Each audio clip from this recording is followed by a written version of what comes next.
சிவாய நமக. சச்சிதானந்தன் என்று இறைவன் அழைக்கப்படுவதற்கு பெயர் காரணம்.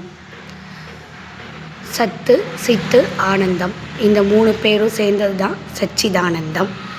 இப்போது நம்ம சைவ சித்தாந்தத்தில் முப்பொருள் எதெல்லாம் நம்ம சொல்லிட்டு வரோம். பதி, பசு, பாசம். அப்போது பதிங்கிறது இறைவன் சிவபெருமான், பசு உயிர்களாகிய நாம், பாசம் மலங்கள் ஜடப்பொருட்கள். அப்போது இதில் இந்த 3ல் எது சச்சிதானந்தம் அப்படின்னு நம்ம பார்த்தோன்னா, பதியாகிய இறைவனுக்கு மட்டுமே இந்த சத்துவும் சித்துவும் ஆனந்தமும் பொருந்தும். எவ்வாறு என்பதை விரிவாக பார்ப்போம். சத்து என்றால் தோற்றமும் முடிவும் இல்லாத நிலையான பொருள். அப்போ இந்த முப்பொருளில் எது நிலையான பொருள்? சத்து அப்படிங்கிற வார்த்தை இந்த 3 பொருளில் யாருக்கு பொருந்தும்? பதிக்கு தான் பொருந்தும். சித்து, சித்து என்பது அறிவு அப்படின்னு வச்சுக்கலாம்.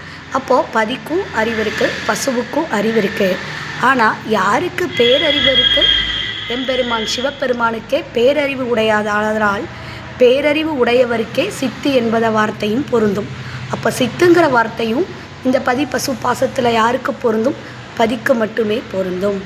ஆனந்தம், பேரறிவு உடைய இறைவனுக்கு மட்டுமே பேரானந்தத்தை தருகின்ற வல்லமையும் இருப்பதால் ஆனந்தம் என்ற பொருளும் எம்பெருமான் சிவபெருமானுக்கே பொருந்தும்.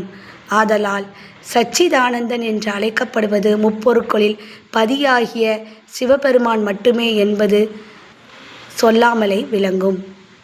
நன்றி. சிவாய நமக. திருச்சிற்றம்பலம்.